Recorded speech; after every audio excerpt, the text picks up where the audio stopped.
Stonehenge is in Salisbury Plain in Wiltshire, England. The diameter of the circle is 97 feet.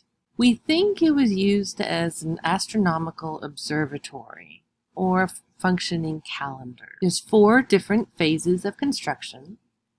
The first stones were erected around 2600 BC. It took 20 million man-hours to create. The large ditch you see is 330 feet in diameter. The largest of these stones weighs up to 50 tons and is 24 feet high. Here you see a diagram, so it shows where all these different stones are. So the triliths there in the center are the largest stones.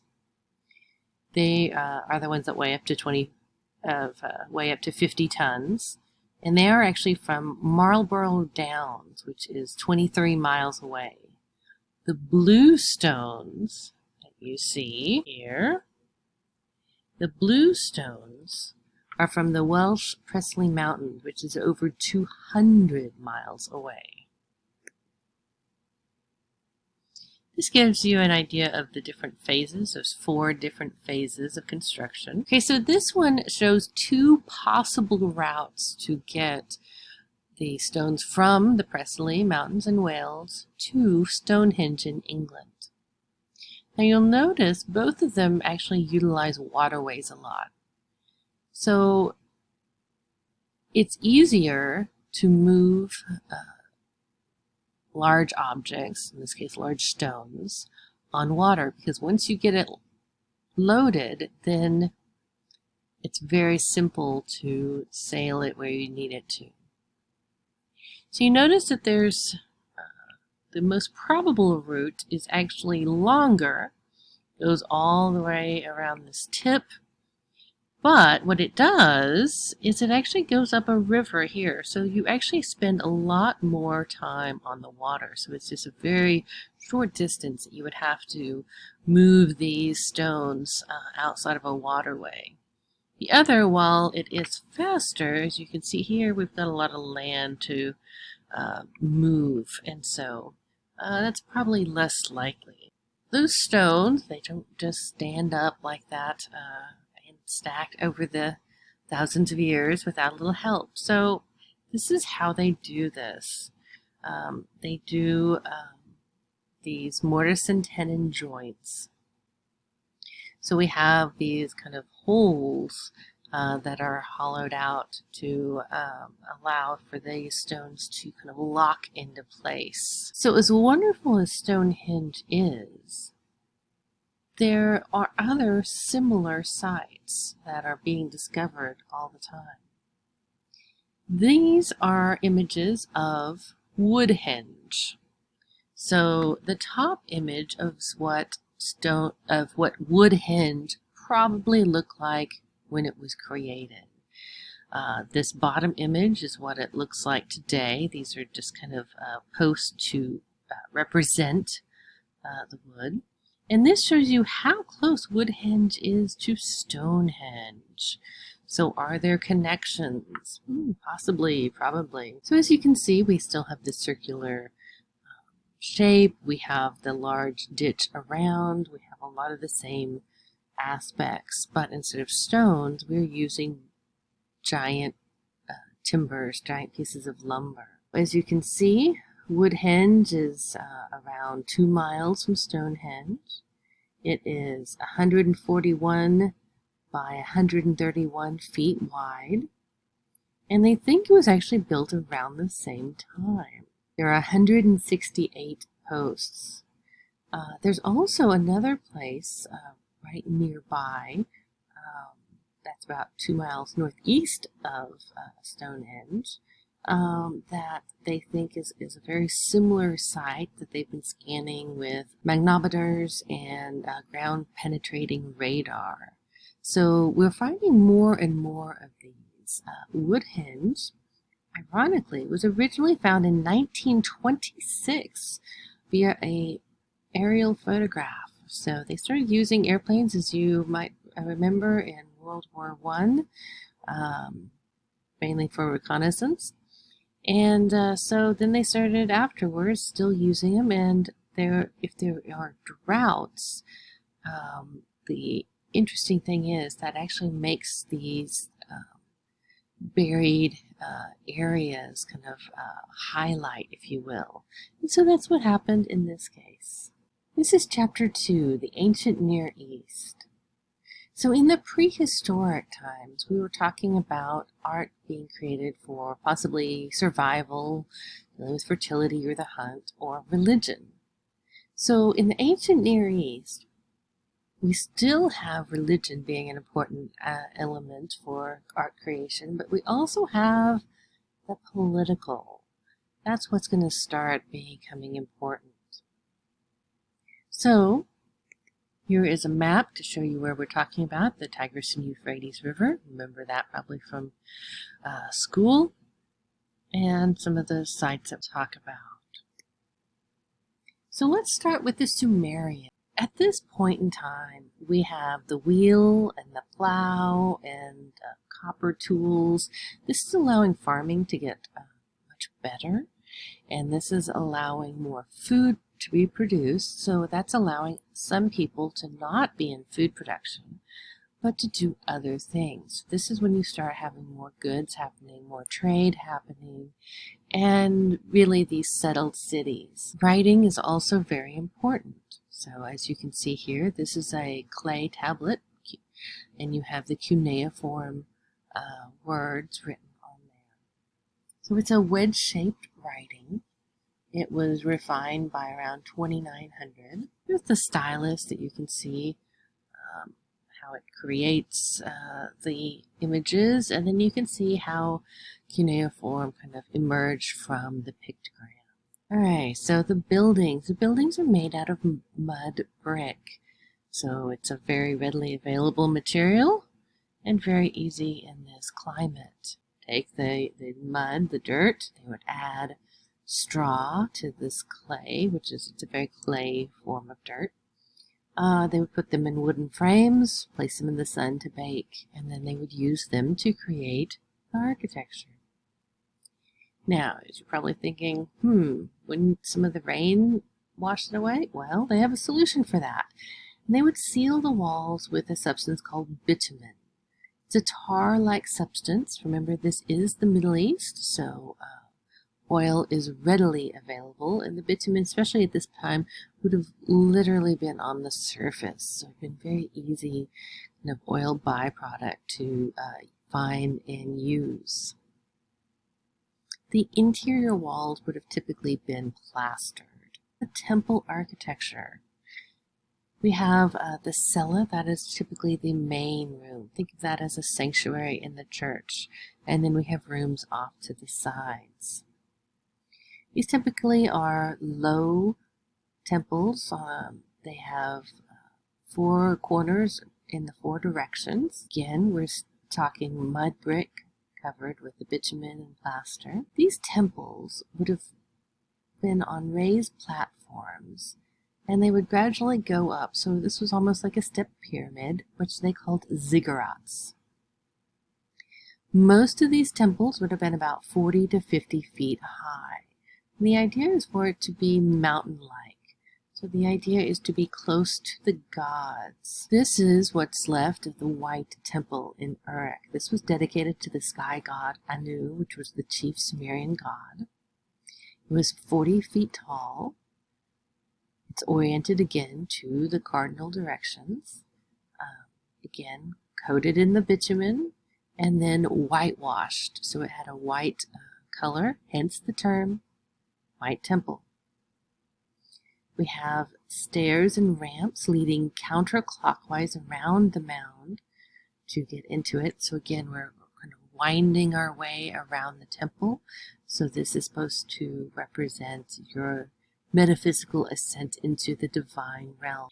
This is an artist's rendition of what they think the White Temple might have looked like. Now, obviously, by what you can see, there's not a whole lot left, but now you can kind of see what we're talking about. This is the same time period as the Gilgamesh epic, so if you remember that from Western Civ. Gilgamesh was the king of Uruk, so yes, he was a real person. Though the epic probably did exaggerate things. Gilgamesh was actually carved on stone using that cuneiform writing. Gilgamesh was also the one that built the city walls. Gilgamesh also created a temple, similar to what the White Temple probably looked like. Temple was dedicated to Ina, or Inanna, or Ishtar. Those are all names for the same goddess. This is the goddess of love and war. Ishtar, I think, is the more common term, so that's what we're going to use. Now, remember Ishtar, because we're actually going to see her in some of the other civilizations as well. Again, goddess of love and war. Here's an image of the goddess Ishtar. So this female head, this was found in a temple in Uruk. It's flat on the back, it's white limestone. And they think that it had those lines that you notice, those deep grooves. That's probably because it probably had a wig that was added on at some point. Because of some of the other materials found there, they think the wig could have been made out of some copper or gold that had probably some precious stones, maybe for those eyebrows, maybe even some natural human hair in there for the wig as well. So these figures are from the Abu Temple. They're limestone, alabaster, and gypsum. They range from a couple inches to 2.5 feet high. They have those static poses with their hands clasped in front of their chest. And they have these wide, almost round eyes with lapis lazuli and shells set in the bitumen. So in this case, they're using the bitumen almost as a glue. So we think that these were somehow worshippers because they have their eyes wide open in admiration. Again, we still don't know exactly what they were for, and they all seem very different. So there's the idea maybe they're supposed to be meant to represent their people and be put in these temples to represent their people worshiping. Here's another image to give you an idea of, again, some of the other pieces. The Royal Cemetery at Ur, Leonard Woolley excavated in the 1920s. This is right under the walls of Nebuchadnezzar II's city. It contained over 2,000 burials. And so in the Great Death Pit at this royal cemetery, they found this goat in thicket, or ram in tree, whichever you prefer. And it's a pair of wild goats rearing up on its hind legs against a flowering tree. It was used as a stand for offerings to a deity. The bowl would have balanced on the horns that you see there. Gold leaf, lapis lazuli, copper was for the ears. The base was a red limestone. So why a goat? A goat was sacred to the god Tammuz, and flowers were sacred to Inanna or Ishtar. Also in that great death pit were 74 soldiers, attendants, and musicians. They think they had been drugged and then sacrificed there on the spot. Now let's talk about the royal standard of Ur. 4 panels all total, red limestone base with shell, lapis lazuli. It's all set in bitumen. So in this case, we have the main figure being the king. You can see him there being the large guy. In fact, his head is busting through the top there. So he is the top of the 3 registers. And then you see him surrounded by his army. We see more of his army on the 2nd level, and then you've got the guys in the chariots with the horses. You can see that this is a conquering army because you will see towards the right some of the opposing side that's probably being taken as slaves. On the bottom you can see some that have been killed, that are being trod underfoot. In this side, the back side, it's a much happier scene. Again, the king is the largest figure. You see him on the top left there. So even though he's seated, he's still larger than anyone else. But you can see everyone's sitting and enjoying some food and drink, and you have some musicians playing a wonderful harp or lyre there. And you see some of his animals and people bringing other goods, probably in dedication to the king. The bull lyre. So this comes from the tomb of Queen Puabi. So we have this wooden sound box, and then we have the decoration, the bull and the panel there. Again, the panel is shell inlaid with bitumen. The wood, it has been reproduced, so we knew that you could see fragments of wood, but it was not nearly this whole. Here we've got the inlay panel close up, and you can see that we have some hybrids here. So the top we have these half man, half bulls, and then we've got some animals that are doing human-like activities, serving food and drink. And then we have some animals playing music. And then we have a half man, half scorpion guy in the bottom. Now, we don't know exactly, again, what these are meant to be. Maybe these are referencing some mythology of that time. Maybe these are some sort of imagery to repel evil. We don't really know. Here's another image to showcase the reproduction of this. This is the Akkadians. This is modern-day Baghdad. Sargon I conquered Sumer as well as Syria and Elam in 2334, and their capital was based in Akkad. Akkadian became the language of authority. The other interesting thing that happens, though, is the Akkadians decide that the Sumerian deities, yeah, they're pretty cool, so we're just going to combine those into one pantheon. Yeah, we're just going to add them all together. This is a image of Sargon I, we think, but as you can see, just head of an Akkadian ruler is what we have in your book. It's bronze. It was made from hollow casting. The damage that you see here, this is actually from the Medes invasion of Nineveh in 612 BC. Let's look at the image itself. So we've got these ringlets, these curls, hanging down for the beard. We have a very intricate headdress or hairstyle that you can see there. So it's very stylized, but also realistic at the same time. And there's a side view that you can get a better indication of this headdress or hairstyle, as you can see there. And you can see the little ringlets there at the back of the hair. Stela of Naram Sin.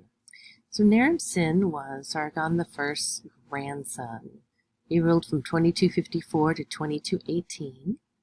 The Akkadian Empire stretched from Sumer in the south to Elam in the east, Syria in the west, and Nineveh to the north, so pretty extensive. This commemorated his victory over the Lalubi people. This was the people who lived in the Zagros Mountains in eastern Mesopotamia. So in this case, we don't have the images in registers or those lines. We've got these soldiers climbing a mountain. Again, we have the largest figure being the king. He towers over everyone else. He's wearing a horned crown like a god. The Elamites of southwest Iran invaded and seized the stela as war booty, taking it to Susa, and that's where some of the damage on this appeared. The double suns actually represent one of the gods. Now we're back to the Sumerians. This is the Neo-Sumerian revival. So the Guti, which are mountain people from the northeast, conquered the Mesopotamian plain. The city of Sumer rose up and drove them out and reconquered the territory. So this is the great ziggurat of King Urnamu. This was dedicated to the moon god Nana, or Sin in the Akkadian. Again, remember, the Akkadian Sumerian pantheons combined, and they just left it. The base here is 50 feet tall, and we have a mud brick, again, set with bitumen. The staircases, there you see on either side, there's 100 steps. You're not exactly sure what the original temple looked like. We don't really currently know. As you can see, that's no longer there. So another image kind of gives you a little bit clearer view.